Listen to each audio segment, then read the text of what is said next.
नमस्कार. संघर्ष वृत्तवाहिनीमध्ये आपलं स्वागत. घेऊया ठाणे आणि आसपासच्या परिसरामधील घडणाऱ्या महत्त्वाच्या घडामोडींचा आढावा.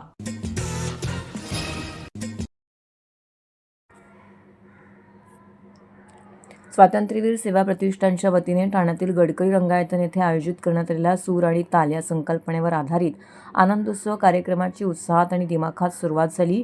कार्यक्रमाच्या उद्घाटन प्रसंगी महाराष्ट्र राज्याचे उद्योगमंत्री उदय सामंत, शिवसेना माजी आमदार उपनेते रवींद्र फाटक, ज्येष्ठ अभिनेते जॉकी श्रॉफ, महापौर शर्मिला पिंपळकर गायकवाड, ठाणे महानगरपालिकेचे आयुक्त सौरभ राव, अतिरिक्त आयुक्त 1 संदीप माळवी, अतिरिक्त आयुक्त 2 प्रशांत रोडे, शिवसेना प्रवक्त्या शायना NC इत्यादी मान्यवरांची उपस्थिती लाभली. कार्यक्रमात जीवनगौरव पुरस्काराने ज्येष्ठ अभिनेते जितेंद्र कपूर यांना सन्मानित करण्यात येणार असल्याची घोषणा करण्यात आली. विविध सांस्कृतिक सादरीकरणाने रंगलेल्या या सोहळ्याला प्रेक्षकांचा उत्स्फूर्त प्रतिसाद मिळाला. उद्योगमंत्री उदय सामंत यांनी आपल्या मनोगतामध्ये आनंदोत्सवाच्या 4 वर्षाच्या यशस्वी प्रवासाचा उल्लेख केला. ठाणे ही सांस्कृतिक नगरी असून गेल्या काही वर्षात तिची राजकीय ओळखही अधिक बळकट झाली आहे, असं ते म्हणाले.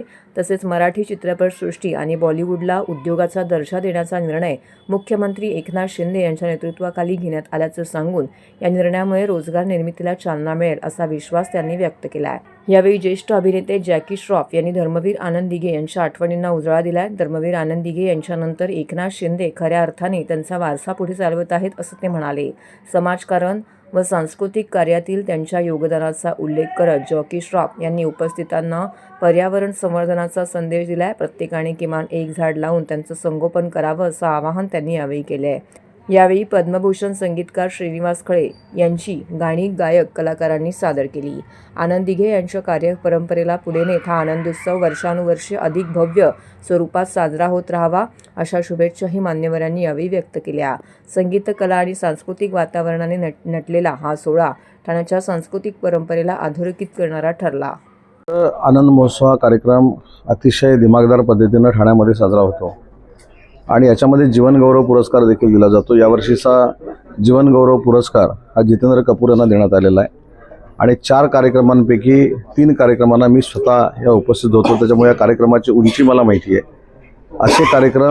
अशा कार्यक्रमांचे आदर्श घेऊन ही सांस्कृतिक चळवळ अख्ख्या महाराष्ट्रामध्ये नेण्यासारखे हे कार्यक्रम ह्या ठाण्यामध्ये होतात. यावेळीचे देखील 3 दिवसाचे कार्यक्रम हे अतिशय भरगच्च आहेत आणि म्हणून या सुरुवातीलाच मी या कार्यक्रमाला शुभेच्छा देतो. दिघे साहेबांनी ज्या पद्धतीने ह्या सांस्कृतिक नगरीला एक वेगळं वलय देण्याचं काम केलं होतं, त्यांच्याच पावलावर पावलं टाकत आमचे नेते माननीय एकनाथ शिंदे साहेब या सांस्कृतिक चळवळीसाठी फार मोठे योगदान देत आहेत आणि त्यांच्याच नेतृत्वाखाली हा कार्यक्रम होतोय. हा कार्यक्रम वर्षानुवर्ष चालू राहावा याच माझ्या शुभेच्छा आहेत. सर्वांना राम राम, नमस्कार. दिघे साहेब, मैं ओळखती हूँ दिघे साहबाना. मतलब मैं बहुत साल से साहब के साथ हमेशा काम किया. मेरा फ़ोटो भी उनके ऑफिस में और उसका जो पथ है वो पाथ पे हम चलते हैं. सबको मदद करना, सबको एक ही समझना, ये सारी बातें हैं. तो दिघे साहब का जो आप पुरस्कार भी कर रहे हैं और एकनाथ जी का वर्ध दिवस भी था, तो बस शुभेच्छा और माय लव एंड अफेक्शन सबको. धरी बोला. राम राम, जय हिंद, जय महाराष्ट्र.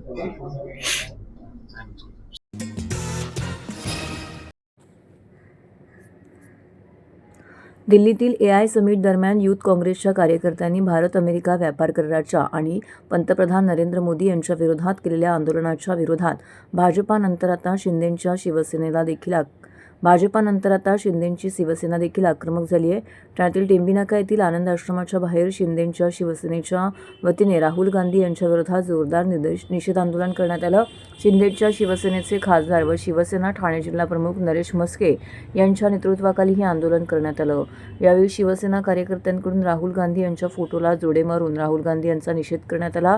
यावेळी खासदार नरेश म्हस्के यांच्यासोबत यावेळी शिवसेनेचे सचिव नगरसेवक राम रेपाळे, शहर प्रमुख हेमंत पवार, युवा सेनेचे प्रवक्ते राहुल लोंढे, नगरसेवक सुधीर कोकाटे, प्रकाश पायरे, कमलेश चव्हाण, प्रशांत पाटील, रमाकांत पाटील, अमित जयस्वाल, दीपक म्हस्के, दिनेश मलपे, राजेश तावडे, वंदना डोंगरे, पूजा लोंढे तसेच पदाधिकारी, कार्यकर्ते, महिला आघाडी, युवा सैनिक यावेळी मोठ्या संख्येने उपस्थित होते. राहुल गांधीला माझा एकच सल्ला असेल, आज ते भिवंडीत आलेले गाड्या आमच्या मेंटल हॉस्पिटलकडे वळवाव्या त्यांना जे पप्पू म्हटलं जातं, लहान मुलाला पप्पू म्हणतात, तशा पद्धतीने त्यांची मेंटली अवस्था झालेली आहे. सभागृहातसुद्धा तशाच पद्धतीने ते वागत असतात. संसदेमध्ये मला त्यांना एकच सल्ला आहे, एकनाथ शिंदे साहेबांनी आपल्याकरता 2 बेड बुक केलेले आहेत. आपण या खूप चांगली ट्रीटमेंट आम्ही तुम्हाला त्या ठिकाणी देऊ. 10-15 दिवसात आपण खूप चांगले व्हाल, जेणेकरून काँग्रेस पक्ष जो औषधालाही उरलेला नाही तो थोड्याफार प्रमाणात या देशामध्ये करेल. त्या काँग्रेस पक्ष थोडा सुद्धा तरी राहील, नाही तर तो संपूर्ण नायनाट त्याचा होणार आहे. सर्व नागरिकांना आवाहन करण्यात येत आहे की सध्या डासांमार्फत पसरणाऱ्या डेंग्यू या आजाराचा प्रसार रोखण्यासाठी प्रत्येकाने पुढील प्रमाणे कार्यवाही करावी. डेंग्यू आजार एडिस इजिप्ती हा डास चावल्याने होतो. या डासांची पैदास साचलेल्या किंवा साचवलेल्या स्वच्छ पाण्यामध्ये होते. 8 दिवसांपेक्षा जास्त दिवस पाणी उघडे व साचून राहिल्यास त्यात डास अंडी घालतात. अंड्यांच्या अळ्या तयार होऊन पुढे डास तयार होतात. यासाठी आपल्या घरातील पाणी साठे, उदाहरणार्थ बॅरल्स, पिंपे, टाक्या, हौद, रांजणे इत्यादी दर आठवड्याला रिकामे करून घासून पुसून कोरडे करून पुन्हा भरावे. 1 दिवस कोरडा दिवस म्हणून पाळावा. पाणी साठ्यांना घट्ट झाकणे बसवावीत किंवा जुनी साडी, चादर, धोतर यांनी बांधून झाकून ठेवावीत, म्हणजे डास त्यात जाऊन अंडी घालणार नाहीत. घराच्या गच्चीवर, आजूबाजूला, अंगणात कोठेही पाणी साचू देऊ नये.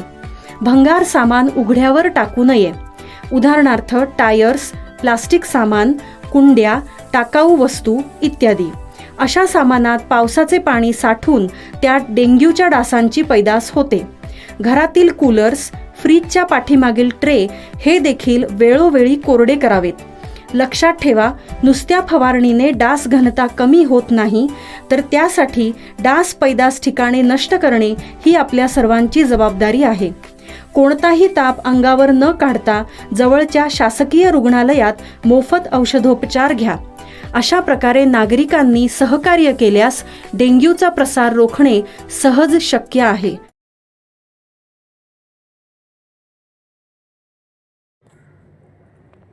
मुंबई विद्यापीठाने कासारवडली येथील ज्ञानगंगा शिक्षण संस्थेला विलंबित प्रवेशाच्या कारणावरून आकारलेला लाखो रुपयांचा दंड डिग्री कॉलेजने 27 विद्यार्थ्यांच्या माथी मारण्याचा प्रयत्न केल्याने विद्यार्थ्यांनी आमदार संजय केळकर यांच्याकडे धाव घेऊन न्याय मिळवून देण्याची मागणी केली आहे. आमदार संजय केळकर यांच्या जनसेवकाचा जनसंवाद या 87व्या कार्यक्रमामध्ये कासारवडली येथील ज्ञानगंगा शिक्षण संस्थेच्या डिग्री कॉलेजमधील विद्यार्थ्यांनी उपस्थित राहून त्यांची व्यथा मांडली. पदवी पदव्युत्तर अभ्यासक्रमासाठी मुंबई विद्यापीठाकडे उशिरा प्रवेश अर्ज दिल्याचा ठपका ठेवून दंड आकारला आहे. विद्यापीठाच्या नियमानुसार 21 ते 40 विद्यार्थ्यांच्या प्रवेश प्रकरणांमध्ये त्रुटी आढळल्यास महाविद्यालयास 10 लाख रुपये दंड अधिक प्रति विद्यार्थ्यांच्या शिक्षण शुल्काच्या दुप्पट रकमेची दंडात्मक आकारणी करण्यात यावी. तसेच महाविद्यालयाच्या प्रवेश क्षमतेत पुढील शैक्षणिक वर्ष 2026-27 पासून 25% इतकी कपात करून चौकशी समिती गठीत करावी. तसेच प्रत्येक विद्यार्थ्यास 5,000 रुपये दंड आकारण्यात यावा. याबाबतचे पत्र विद्यापीठाने ज्ञानगंगा शिक्षण संस्थेस पाठवला आहे. मात्र संस्थेने हा लाखोचा दंड विद्यार्थ्यांच्या माथी मारण्याचा प्रयत्न केला आहे. त्यामुळे हवालदिल झालेल्या विद्यार्थ्यांनी या प्रकरणी न्याय मिळवण्यासाठी केळकर यांच्याकडे साकडे घातले आहे. शाळा मिशन म्हणून काम करतात आणि काही कमिशन म्हणून काम करतात की काय, असा प्रश्न सगळ्यांना पडलेला आहे. आणि त्याच्याकरता विद्यार्थ्यांची भरती आपल्या कॉलेजमध्ये व्हावी, त्याच्याकरता त्यांना वाटेल तशा भूलथापा मारून त्यांना प्रवेश दिला जातो. आणि जेव्हा परीक्षेची वेळ येते त्यावेळेला थेट विद्यापीठाकडनं नोटीस येते आणि त्यांना सांगितलं जातं की तुम्ही इलिजिबल नाही आहात परीक्षेला बसायला. याचा अर्थ ही कॉलेजेस जी आहेत ही चुकीची यादी विद्यापीठाला देतात आणि त्याच्यानंतर या मुलांचं अशा पद्धतीने नुकसान होतं. ही मुलं हवालदिल आहेत, अक्षरशः त्यांचे पालक तर त्याहीपेक्षा हवालदिल आहेत आणि त्याच्यावरती त्यांच्यावर पेनल्टी सुद्धा त्या ठिकाणी लावलेली आहे. खरं म्हणजे कॉलेजची चूक आहे की ठराविक डेडलाईनच्या नंतर त्यांनी ॲडमिशन देता कामा नये, परंतु पुढे नंतर मुदतवाढ मिळेल म्हणून ते आधीच ॲडमिशन देतात आणि वर्षभर या मुलांना तिथे ते शिक्षण घेतात. तर ही अतिशय संतापजनक बाब आहे. मला या निमित्ताने पालकांना देखील आवाहन करायचे आहे की आपल्याला फार काळजी घ्यायला लागेल. ॲडमिशनच्या बाबतीमध्ये देखील लोक आता फसवाफसवी करायला लागलेले आहेत.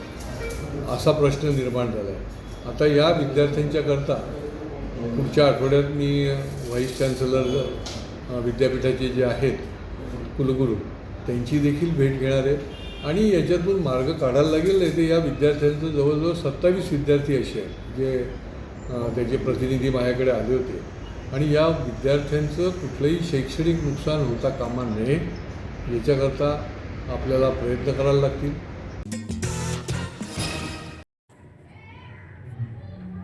लोकसभेचे विरोधी पक्षनेते राहुल गांधी यांनी शनिवारी भिवंडी जिल्हा अतिरिक्त सत्र न्यायालयामध्ये हजेरी लावण्यासाठी जात होते.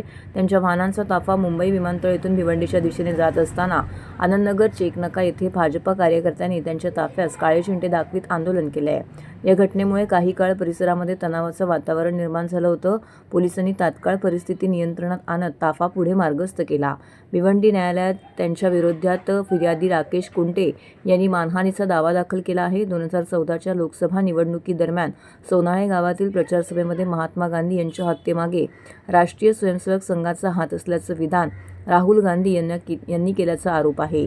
राजेश कुंटे हे राष्ट्रीय स्वयंसेवक संघाचे कार्यकर्ते असल्याने संघटनेची बदनामी झाल्याचा दावा करत त्यांनी भारतीय दंडसंहिता कलम 500 अन्वये खासगी फिर्याद दाखल केली आहे. या प्रकरणात फिर्यादीची सरतपासणी उलट तपासणी पूर्ण झाली असून तपास अधिकारी सायकर यांचीही सरतपासणी नोंदवण्यात आली आहे. या खटल्यात पूर्वी जामीन देणारे माजी केंद्रीय गृहमंत्री शिवराज चाकूरकर पाटील यांचं निधन झाल्याने नवीन जामीनदार सादर करणं आवश्यक होतं. काँग्रेस प्रदेशाध्यक्ष हर्षवर्धन सकपाळ यांनी जामीन दिला असून न्यायालयाने तो मान्य केला आहे. राहुल गांधी यांनी भिवंडी जिल्हा अतिरिक्त सत्र न्यायालयामध्ये एका प्रकरणात नवीन जामीनदार सादर करण्यासाठी हजेरी लावली. न्यायालय परिसरामध्ये कडेकोट पोलीस बंदोबस्त तैनात करण्यात आला होता. त्याच्या विरोधात सुरू असलेल्या मानहानी प्रकरणातील न्यायालयीन प्रक्रिया पूर्ण करण्यासाठी ते तिथे उपस्थित राहिले होते. त्यांच्या वाहनाचा ताफा मुंबई विमानतळ येथून भिवंडीच्या दिशेने जात असताना आनंदनगर चेकनाका येथे भाजप कार्यकर्त्यांनी त्यांच्या ताफ्यास काळे झेंडे दाखवत आंदोलन केलं. या घटनेमुळे काही काळ परिसरामध्ये तणावाचं वातावरण निर्माण झालं होतं. तर हे होतं संघर्ष वृत्तवाहिनीचं आजचं बातमीपत्र. उद्या पुन्हा भेटू याच वेळी याच ठिकाणी ताज्या घडामोडींसह. तोपर्यंत नमस्कार.